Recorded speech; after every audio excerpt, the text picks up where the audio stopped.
الرسل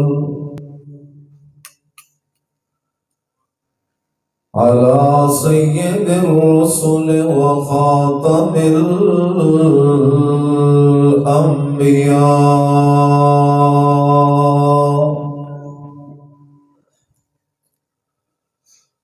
وعلى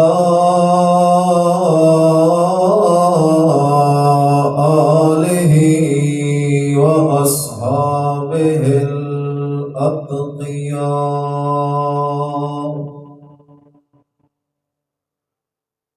الذين هم خلاصة العرب العرباء وخير الخلائق بعد الأنبياء.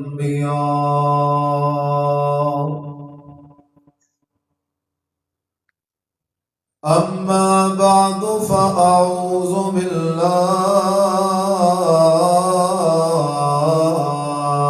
من الشيطان الرجيم. بسم الله الرحمن الرحيم. ومن أعرض عن ذكري فإن له معيشة ضنكا ونحشره يوم القيامة أعمى قال رب لم حشرتني أعمى وقد كنت بصيرا قال كذلك أتتك آياتنا فنسيتها وكذلك اليوم تنسى. سبحان ربك رب العزة عما يصفون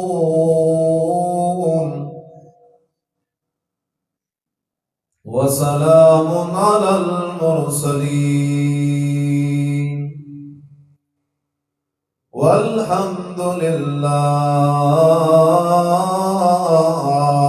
رب العالمين.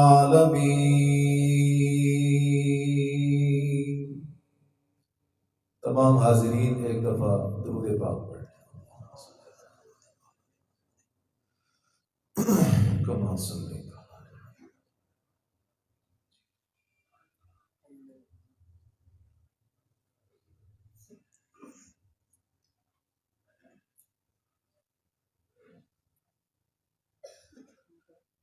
اللہ پاک نے قرآن مقدس میں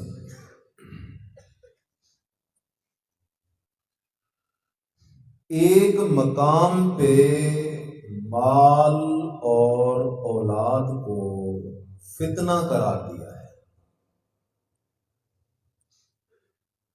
انما اموالکم و اولادکم فتنہ.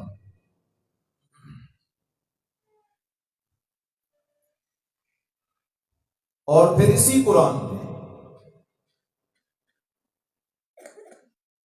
اللہ نے مال اور اولاد کا ذکر بطور نعمت کے کیا ہے.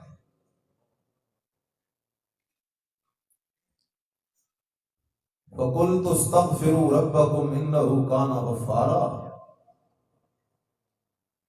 اللہ کہتا ہے میرا بندہ سچی توبہ کر،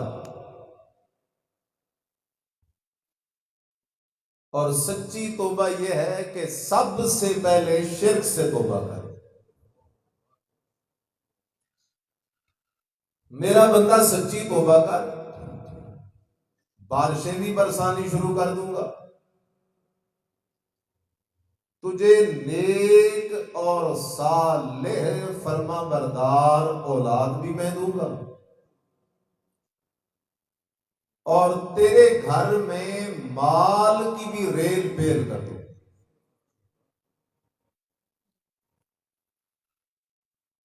اب سوال ہے کہ اللہ کا قرآن کہہ رہا ہے بعض اولاد نعمت ہے اور بعض اولاد فتنہ ہے.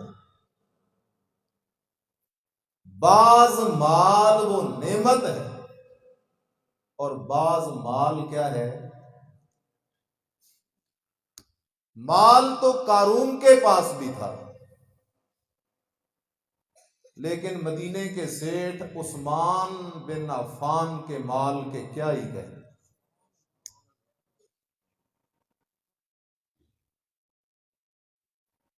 اولاد تو حضرت نوح علیہ السلام کی بھی ایک تھی جس کا نام تھا کنعان، نبی کا بیٹا، بے دین. اور دوسری طرف رنگ بھی کالا ہے، ہونٹ بھی موٹے، لیکن چلتا زمین پہ ہے، قدموں کی آہٹ عرشوں پہ سنائی دے. خیال کرو میرے عزیز، آج دور ہے مادہ پرستی کا. میں جملہ کہا کرتا ہوں، اگر آپ ناراض نہ ہو تو میں کہہ دیتا ہوں. آج دیندار طبقے میں بھی دین صرف اتنا ہے جتنا آٹے میں نمک موجود ہوتا ہے.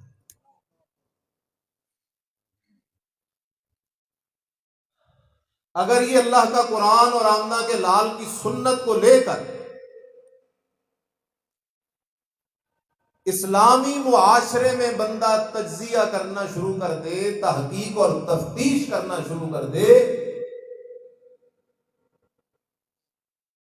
تیرے میرے گھر کے اندر دین نہیں، تیری میری عدالت میں دین نہیں، تیری میری کچہری میں دین نہیں، تیرے میرے بازار میں دین نہیں.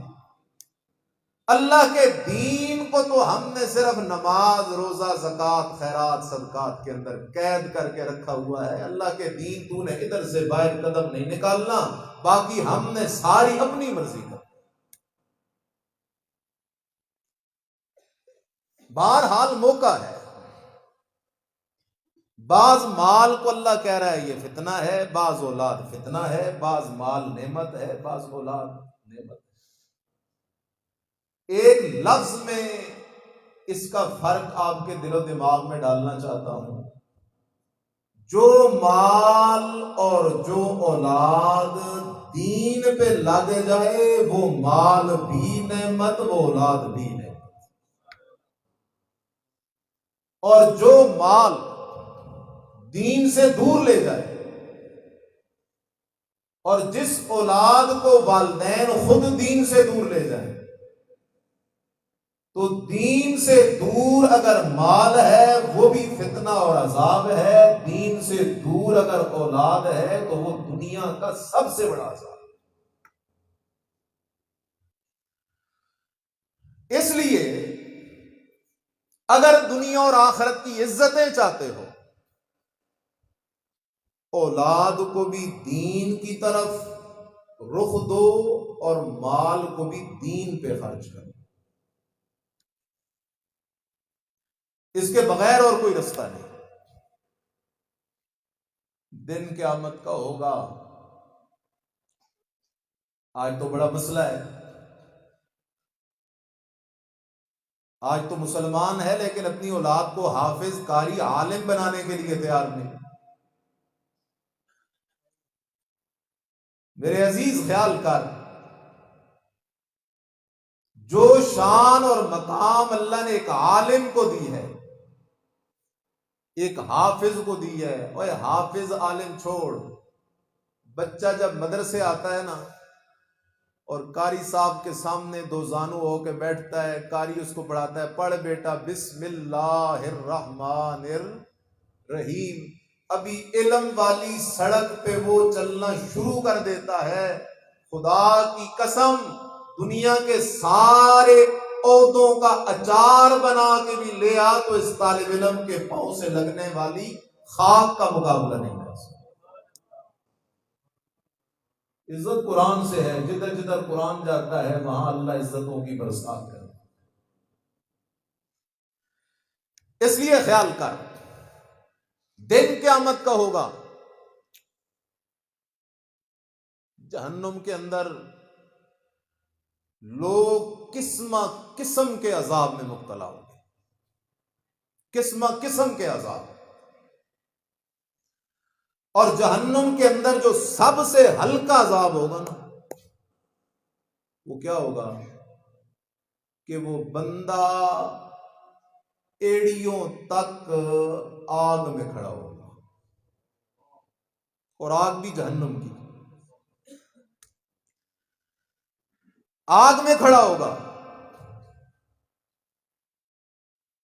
اللہ پاک اسے آ کر پوچھے گا، او میرا بندہ، اگر میں آج تجھے ساری دنیا کے سونے کا مالک بنا دوں، اس دن کسی کے پاس ہوگی تو پھوڑی کوٹی، پھوڑی ایک سکہ بھی نہیں ہوگا، پھوٹی کوڑی بھی نہیں ہوگی۔ اگر میں تجھے ساری دنیا کے سونے کا مالک بنا دوں تو کیا وہ ساری دنیا کا سونا مجھے دے کر تو جہنم کی اس تکلیف سے جان چھڑانا چاہے گا؟ وہ بندہ فوراً کہے گا، اللہ پاک اگر میرے پاس ساری دنیا کے خزانے آ جائیں، میں ایک رتی بھی اپنے پاس نہیں بچاؤں گا، سارا کچھ اللہ تجھے دے دوں گا، لیکن اس جہنم کے عذاب سے میری جان جو چھوٹ۔ اللہ پاک اسے آگے سے کہے گا، میں نے تو تجھ سے ایک چھوٹی سی چیز مانگی تھی، وہ چھوٹی سی چیز، اگر تو چھوٹی سی چیز کو دنیا سے کما کے حاصل کر کے آج میرے دربار میں آ جاتا تو آج تو جہنم میں نہ پڑا ہوتا، جنت کی بہاروں میں مزے کر رہا ہوتا۔ یہ پلٹ کے کہے گا، اللہ پاک وہ چھوٹی سی چیز کیا ہے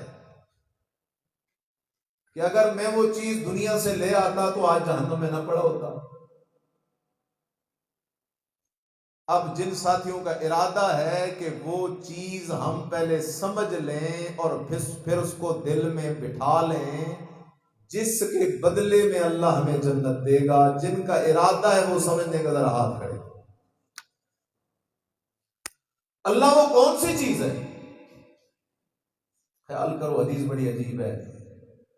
اللہ پاک اس بندے کو وہ مسئلہ بتائیں گے جس مسئلے کو نہ مان کر وہ جہنم میں پڑا ہے، اور اگر اس مسئلے کو مان لیتا تو آج جہنم میں نہ پڑا ہوتا، جنت کی بہاروں میں مزے کر رہا ہوتا۔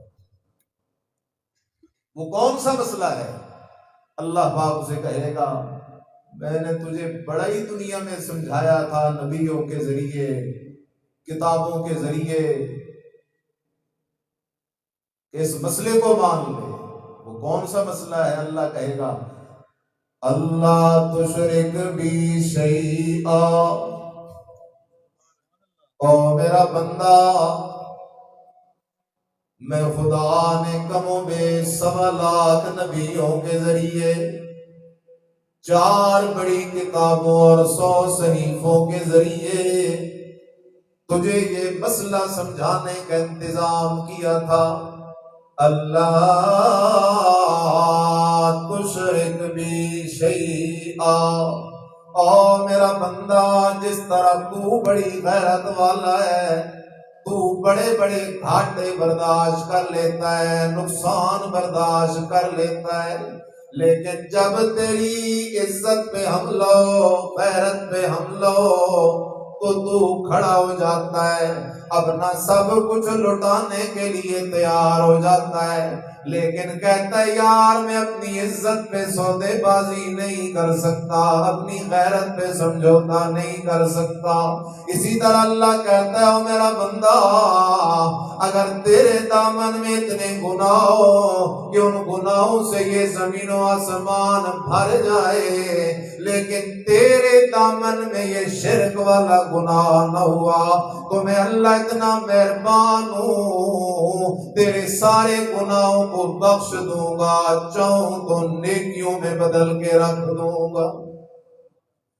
میرا بندہ شرک کر کے میرے دربار میں کبھی آنا نہ، اگر شرک کر کے میرے دربار میں ابراہیم خلیل اللہ کا بابا آزر آئے وہ بھی جہنمی ہے، اگر شرک کر کے میرے دربار میں نوح پیغمبر کا بیٹا کنعان آئے وہ بھی جہنمی ہے، اگر شرک کر کے میرے دربار میں حضرت نوح علیہ السلام حضرت لوط علیہ السلام دونوں پیغمبر ہیں، اگر میرے پیغمبروں کی بیویاں بھی شرک کر کے میری عدالت میں حاضر ہوں، میرے پیغمبر ابراہیم خلیل اللہ کا باپ بھی شرک کر کے میرے دربار میں حاضر ہو، میرے نبی حضرت نوح کا بیٹا شرک کر کے میرے دربار میں حاضر ہو، تو میرا بندہ خیال کرنا جس کی موت شرک والے عقیدے پہ آ گئی اس نے ہمیشہ ہمیشہ جہنم میں رہنا ہے، چھٹکارے کی صورت کوئی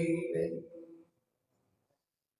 اس لیے میرے عزیز خیال کر، خود بھی قیمتی بن، اپنی اولاد کو بھی قیمتی بنا، اپنے مال کو بھی قیمتی بنا، تو بھی قیمتی تب بنے گا جب تیرے دل میں رب کی توحید آ جائے گی، تیری اولاد بھی قیمتی تب بنے گی جب تیری اولاد کا عقیدہ شرک سے پاک ہوگا، تیرا مال بھی قیمتی تب بنے گا جب تیرا مال اللہ کی توحید پہ لگے، اللہ کے پیغمبر کی سنت کے احیاء پہ لگے، شرک و بدعات کی تردید پہ لگے۔ اللہ پاک کا یہ انقلاب آئے گا کیسے؟ اللہ پاک کا میں خود بھی قیمتی بننا چاہتا ہوں، اپنی اولاد کو بھی قیمتی بنانا چاہتا ہوں، اللہ پاک کا میں خود بھی جہنم سے بچنا چاہتا ہوں، اپنی اولاد اپنی برادری کو جہنم سے بچانا چاہتا ہوں، اللہ پاک کا مجھے یہ مسئلہ سمجھ کدھر سے آئے گا؟ اللہ کہتا ہے او میرا بندہ، او میرا بندہ، او میرا بندہ، در در کی ٹھوکریں نہ کھا، تیرے گھر کی الماری میں جو قرآن پڑا ہے اس قرآن کو اٹھا کے سمجھ کے، ہدایت والی کتاب سمجھ کے، معرفت والی کتاب سمجھ کے، جنت پہنچانے والی کتاب سمجھ کے، اس قرآن سے سچی سچی یاری لگانا تیرا کام ہے، تجھے جنت کا وارث بنا دینا میرا کام ہے۔ او میرا بندہ تجھے ہو کیا گیا ہے؟ آج جب تو کسی گویے کا گانا سنتا ہے تو جھوم رہا ہوتا ہے، لیکن میرا قرآن جب تیرے سامنے پڑھا جاتا ہے تیرے دل کی دنیا بالکل ویران ہوتی ہے، تیرے دل کے کسی کونے کے اندر میں خدا کا خوف آتا کیوں نہیں؟ او میرا بندہ خیال کر، توجہ سے سن، کمی میرے قرآن میں نہیں، کمی تیرے دل میں ہے۔ او میرا بندہ اپنے دل کے برتن کو سیدھا کر، میں خدا نے تو قرآن میں اتنی تاثیر رکھی ہے، میں خدا نے تو قرآن میں اتنا انقلاب رکھا ہے، لو انزلنا هذا القرآن على جبل لرأيته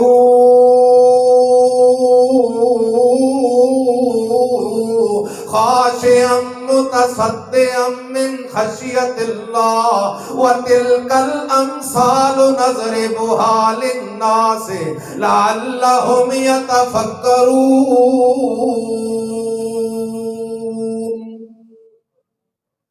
اللہ کہتا ہے میرا بندہ تو نے میرے قرآن کو پیٹھ دی ہوئی ہے، من اعرض عن ذکری فإن له معیشة ضنکا، تو نے میرے قرآن کو پیٹھ دی ہوئی ہے۔ ذرا سن لے میرا بندہ، جس نے میرے قرآن کو پیٹھ دی ہوئی ہے اپنے اپنے فرقے کی طرف منہ کیا ہوا ہے، اپنے اپنے پیشواؤں کی طرف منہ کیا ہوا ہے۔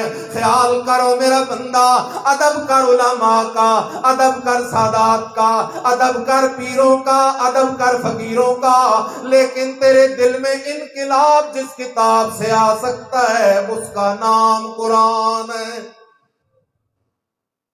اللہ کہتا ہے آج تو نے قرآن کو پیٹھ دی ہوئی ہے، انسانوں کی لکھی ہوئی کتابوں میں ایمان تلاش کر رہا ہے، انسانوں کی کتابوں میں تو خدا کو تلاش کر رہا ہے، عشق مصطفیٰ کو تلاش کر رہا ہے، مقام اولیاء کو تلاش کر رہا ہے۔ ناؤ میرا بندہ، تجھے ایمان ملے گا تو قرآن سے، تجھے رب کی پہچان ملے گی تو قرآن سے، تجھے انبیاء کی شان ملے گی تو قرآن سے، آمنہ کے لال کا مقام ملے گا تو قرآن سے، عزت اصحاب ملے گی تو قرآن سے، عزت اہل بیت ملے گی تو قرآن سے، تجھے جنت والا مسئلہ ملے گا تو قرآن سے۔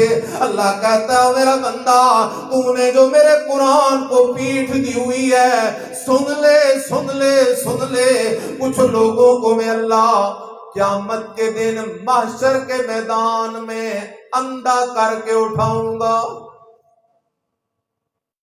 اندھے ہوں گے۔ اللہ سے پوچھیں گے لما حشرتنی اعمی، اللہ پاک میں تو دنیا میں ٹھیک ٹھاک تھا، آج تو نے مجھے اندھا کیوں کر دیا؟ اللہ جواب دے گا کذالک اتتک آیاتنا، سنانے والے تجھے میرے قرآن کی آیتیں پڑھ پڑھ کے سنایا کرتے تھے، تو قرآن کی آیتوں کو پیٹھ دے دیا کرتا تھا، حکایتوں کو سینے سے لگا لیتا تھا، جھوٹی روایتوں کو سینے سے لگا لیتا تھا، کتابوں کو سینے سے لگا لیتا تھا۔ ذرا خیال کر، اللہ کہتا ہے میرے قرآن میں کمی نہیں، لو انزلنا ھذا القرآن علی جبل لرأیتہ خاشعا متصدعا من خشیۃ اللہ۔ او میرا بندہ دیکھ پہاڑ کو، اگر میں اللہ پاک پہاڑ میں جان ڈال دوں، پہاڑ میں روح ڈال دوں اور اس قرآن کو پہاڑ پہ اتار دوں، یہ قرآن تو ایسی کتاب ہے پہاڑ بھی ریزہ ریزہ ہو جائے گا۔ اللہ کا خوف اس کے دل میں آ جائے گا، لیکن تو آج قرآن کے قریب آنے کو تیار نہیں۔ اور شیطان بڑا ظالم ہے، اس کی ساری محنت کا نچوڑ یہ ہے کہ یہ بندہ قرآن کے قریب نہ لگے۔ کیوں؟ جب یہ قرآن کے قریب لگ گیا تو مسئلہ تو حل ہو جائے گا۔ دو چار مثالیں دے دیتا ہوں، مسئلہ حل ہو جائے گا۔ کوئی اسے کہے گا تو بیمار ہے، فلاں درگاہ پہ چلا جا، قبر کے چکر لگا کے آ جا تو ٹھیک ہو جائے گا۔ کوئی اسے کہے گا ادھر چلا جا، فلاں قبر کے سرانے نمک پڑا ہے، وہ نمک کھا تو ٹھیک ہو جائے گا۔ تو اس کی نظر فوراً جائے گی قرآن پہ کہ اللہ کے قرآن میں تو اللہ کے ایک نبی حضرت ایوب علیہ السلام کا ذکر ہے، تھا بھی اللہ کا پیغمبر، اور بیمار کتنے سال رہا؟ 18 سال۔ کتنے سال؟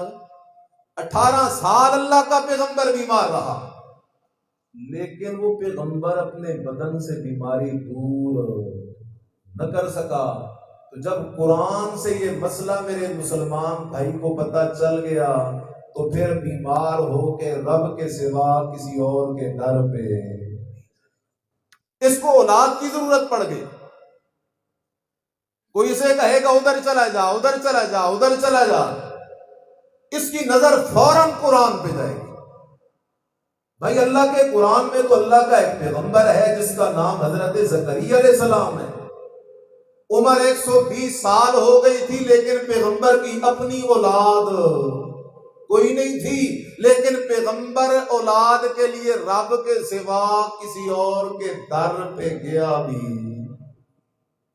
تو پھر یہ کبھی کسی اور کے در پہ نہیں گیا۔ اسی طرح جب یہ بندہ کسی قید میں پھنسے گا، کسی مصیبت میں پھنسے گا، کسی مشکل میں پھنسے گا، کہنے والے سے کہے گا اس درگاہ پہ چلا جا، اس درگاہ پہ چلا جا، فلاں کے تعویذ تجھے بڑا فائدہ دیں گے، یہ اللہ کے قرآن میں غور کرے گا تو اللہ کا قرآن اسے بتائے گا اللہ کا پیغمبر ہے، نام حضرت یونس علیہ السلام ہے، گرفتار ہے مچھلی کے پیٹ میں، اور مچھلی کے پیٹ سے کسے پکار رہا ہے؟ وَظَنُّونِ إِذْ ذَهَبَ مُغَاضِبًا فَظَنَّ أَن لَّن نَّقْدِرَ عَلَيْهِ۔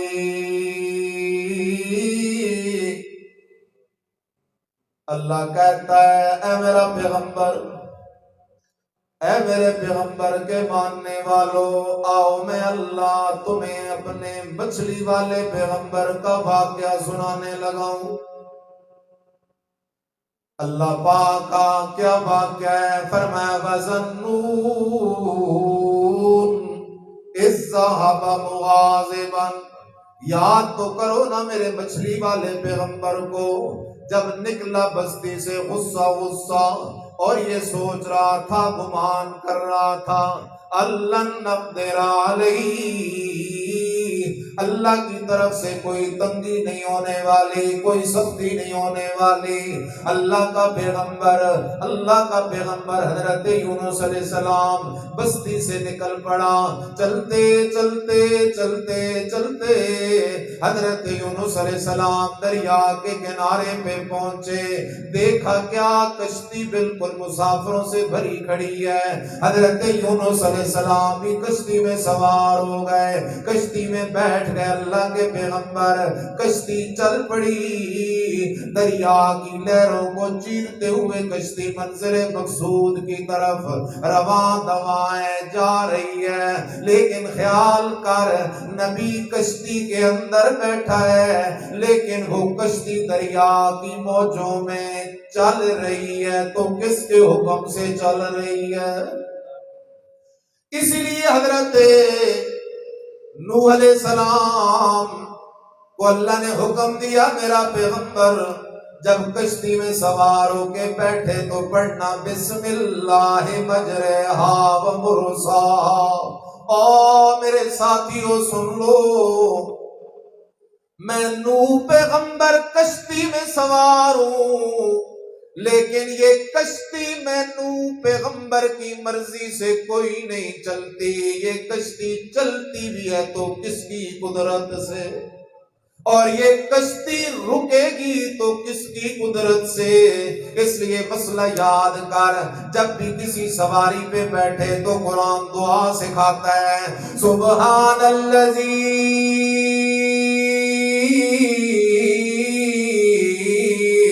سخر لنا ھذا وما كنا له مقرنین۔ سبحان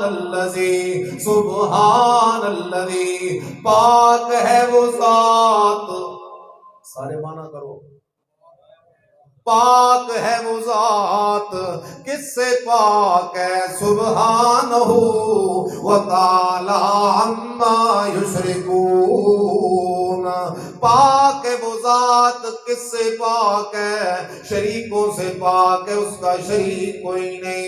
اس لیے خیال کر سبحان الذی سخر لنا ھذا وما كنا له مقرنین، پاک ہے وہ ذات جس نے ہمارے کنٹرول میں دیا اس سواری کو، حالانکہ ہم تو اسے کنٹرول کرنے کی طاقت کوئی نہیں تھے رکھنے والے۔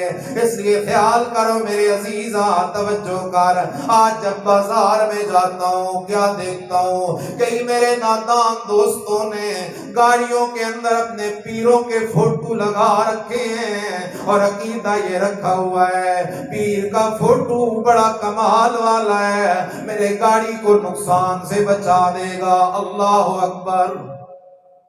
کئی نادان ہیں جنہوں نے اپنی گاڑی کے آگے یا پیچھے سرخ یا کالے یا اور کسی رنگ کے کپڑے لٹکا رکھے ہیں، کئی نے جوتے لٹکا رکھے ہیں، کئی نے گاڑی کے سٹے رنگ وغیرہ سے تعویذ باندھ رکھے ہیں۔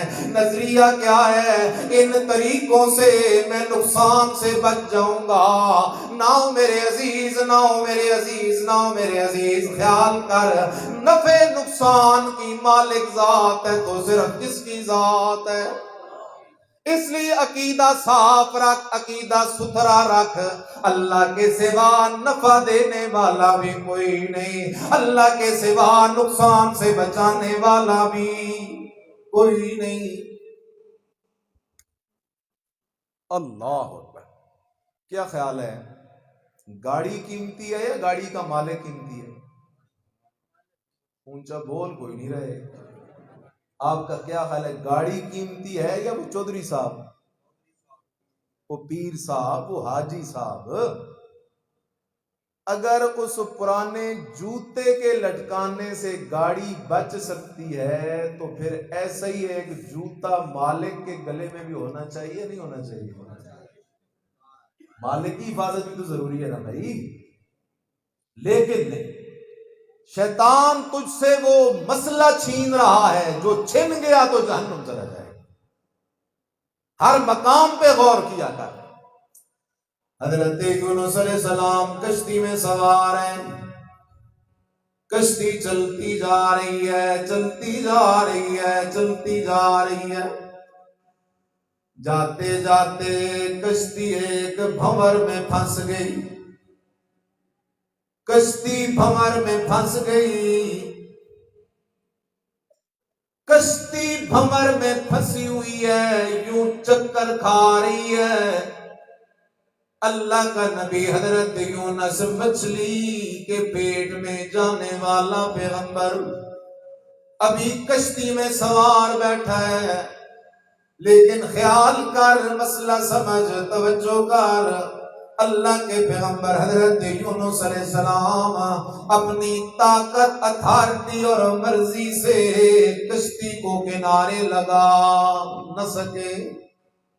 کشتی والوں نے مشورہ شروع کر دیا، یار لگتا یہ ہے کوئی بندہ اپنے مالک کی اجازت کے بغیر آیا ہوا ہے، اس لیے کشتی مصیبت میں پھنس گئی ہے۔ بعض کا کہنا ہے وہ ملا کہنے لگا یار کشتی میں وزن زیادہ ہو گیا ہے، اب کسی ایک بندے کو تو کشتی سے اترنا پڑے گا، اچھا چلو قرعہ ڈالو، کسی ایک بندے کو کشتی سے اتار دیتی ہیں۔ قرعہ ڈالا گیا تو نام نکلا حضرت یونس علیہ السلام کا۔ وہ کہنے لگے نا یار دیکھو تو صحیح اس کی نورانی زلفیں، دیکھو تو صحیح اس کا نورانی چہرہ، دیکھو تو صحیح اس کی باکمال آنکھیں، دیکھو تو صحیح اس کے لاجواب حسن کو، یہ بندہ ایسا نہیں ہو سکتا جس کی وجہ سے ہم پہ نحوست آئی ہو۔ پھر قرعہ ڈالو، پھر قرعہ ڈالا جو نام حضرت یونس علیہ السلام کا۔ اللہ اکبر۔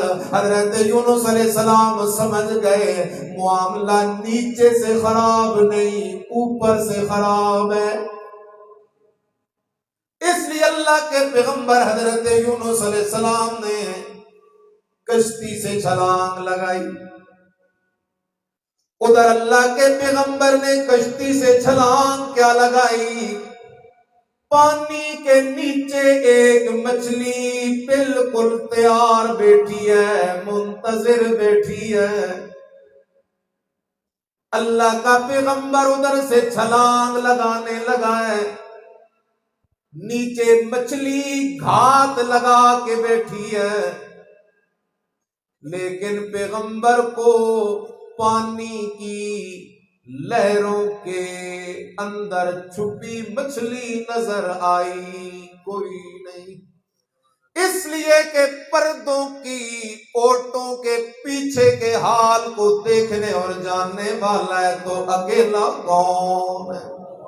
حضرت یونس علیہ السلام نے چھلانگ جو لگائی، اللہ کا قرآن کہتا ہے فَالْتَقَمَهُ الْحُوتُ،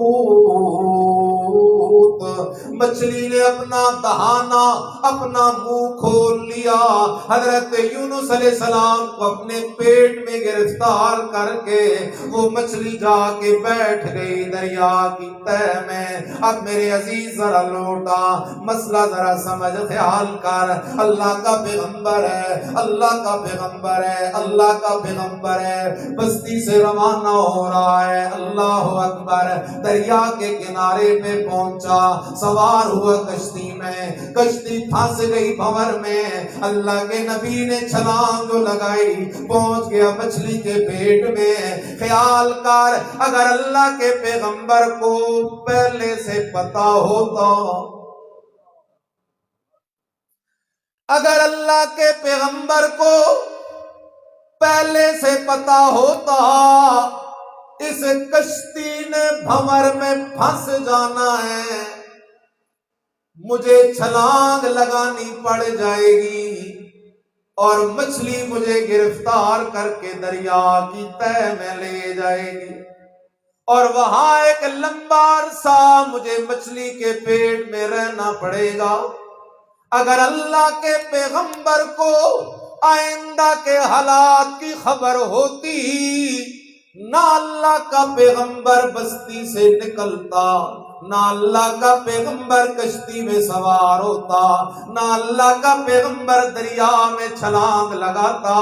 اس لیے قرآن نے تجھے مجھے مسئلہ سمجھا دیا ہے، آئندہ کے حالات کو جاننے والا ہے تو اکیلا کون ہے؟ اس لیے خیال کرو، اور آسان کیے دیتا ہوں، اللہ کا پیغمبر ہے، نام حضرت عزیر علیہ السلام ہے، دیکھتا ہے یہ بستی بیت المقدس کی بالکل تباہ حال پڑی ہوئی ہے۔ اللہ کا پیغمبر سوال کر بیٹھتا ہے، انا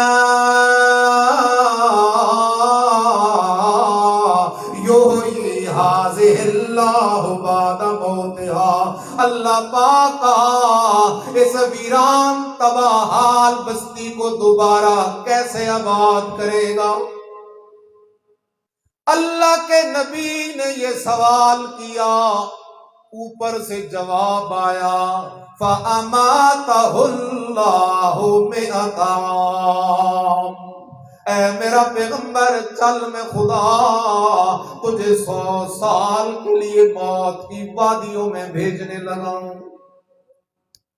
اگر اللہ کے پیغمبر کو سوال کرنے سے پہلے اگلے حال کا پتہ ہوتا، یہ سوال اتنا مہنگا پڑے گا کہ مجھے 100 سال موت کی وادیوں میں گزارنے پڑیں گے، تو اللہ کا پیغمبر کبھی سوال نہ کرتا۔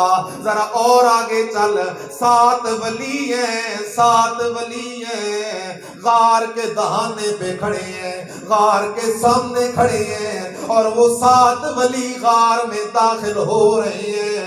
اگر ان 7 ولیوں کو پہلے سے پتا ہوتا آج جو ہم اس غار میں داخل ہو رہے ہیں 309 سال اندر رہنا پڑے گا، اگر ان ولیوں کو پہلے سے آئندہ کے حالات کی خبر ہوتی تو ولی کبھی بھی اس غار میں قدم نہ رکھتے۔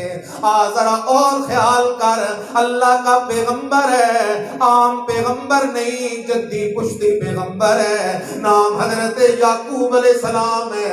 بیٹے آ جاتے ہیں، کہتے ہیں بابا یوسف اگر تیرا بیٹا ہے ہمارا بھی تو بھائی ہے، اور سلہبانا غدی یرتا یلاب، یوسف کو کل ہمارے ساتھ جنگل جانے کی چھٹی دے دے، یوسف جنگل میں ہمارے ساتھ کھیلے گا، کودے گا، تازے تازے میوے کھائے گا۔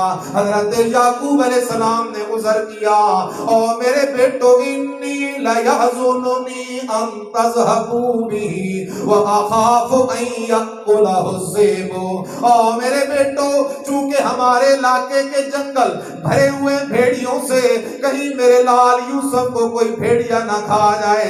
بیٹے کہتے ہیں نا بابا، نا بابا، نا بابا، نا بابا، ہم 10 جوانوں کی فوج ہیں، ہمارے ہوتے ہوئے ہمارے بھائی یوسف کو بھیڑیا کہاں کھا سکتا ہے؟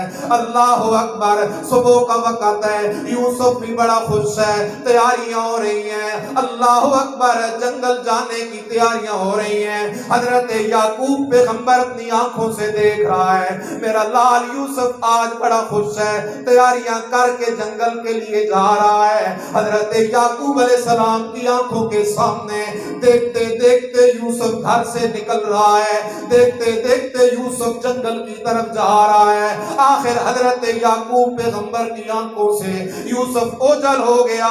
ذرا دل پہ ہاتھ رکھ کے جواب دے، اگر حضرت یعقوب پیغمبر کو پہلے سے پتا ہوتا آج جو یوسف جا رہا ہے پھر 40 سال ملاقات کوئی نہیں ہونی، اگر پہلے سے اللہ کے پیغمبر کو آئندہ کے حالات کی خبر ہوتی، اگر پہلے سے پتا ہوتا کہ یہ میرے بیٹے میرے لال یوسف کو کانٹوں پہ چلائیں گے، اگر پہلے سے پتا ہوتا جنگل میں لے جا کے یہ میرے لال کے چہرے پہ تمانچے ماریں گے، اگر پہلے سے پتا ہوتا میرے لال یوسف کو کنویں میں پھینک کے آ جائیں گے، اگر پہلے سے پتا ہوتا میرا لال یوسف مصر کی منڈی میں بکے گا، اگر پہلے سے پتا ہوتا میرا لال یوسف زلیخا کے بنگلے میں پہنچے گا، وہاں امتحان سے گزر کر جیل کی کوٹری میں پہنچے گا، جیل کی کوٹری سے وزیر خزانہ بنے گا، اگر اللہ کے پیغمبر کو پہلے سے آئندہ کے حالات کی خبر ہوتی تو اللہ کا پیغمبر کبھی بھی اپنے لال یوسف کو جانے نہ دیتا۔ قرآن نے مسئلہ کیا سمجھایا؟ آئندہ کے حالات کو جاننے والا ہے تو اکیلا کون ہے؟ اب کیا بنے گا؟ تو جو ہاتھ لے کے بیٹھا ہوتا ہے، حضرت جی حساب کر کے بتائیں نا میری قسمت میں دولت ہے یا کوئی نہ؟ اس کی اپنی قسمت میں نہیں، تیری قسمت تجھے کہاں سے بتائے؟ حضرت جی بتائیں تو صحیح نا میری قسمت میں اولاد ہے یا کوئی نہ، شادی ہے یا کوئی نہ؟ یہ تو کبھی پوچھا ہی نہیں نا، حضرت جی میری قسمت میں ایمان ہے یا کوئی نہ؟ اللہ اکبر۔ اب ہوا کیا؟ حضرت جی نے کہا یار بات یہ ہے قسمت تو تیری بڑی کھری ہے، لیکن یہ جو ایک لکیر آ رہی ہے یہ بڑی خطرناک ہے، یہ بڑی خطرناک لکیر ہے۔ اچھا اس لکیر کو سیدھا کرنے کے لیے کیا کرنا پڑے گا؟ اللہ نے جو لکیر ڈالی ہے یہ اس سے اس کو سیدھی کروا رہا ہے۔ حالانکہ آمنہ کے لال کا فرمان ہے اللہ نے جو فیصلہ کر دیا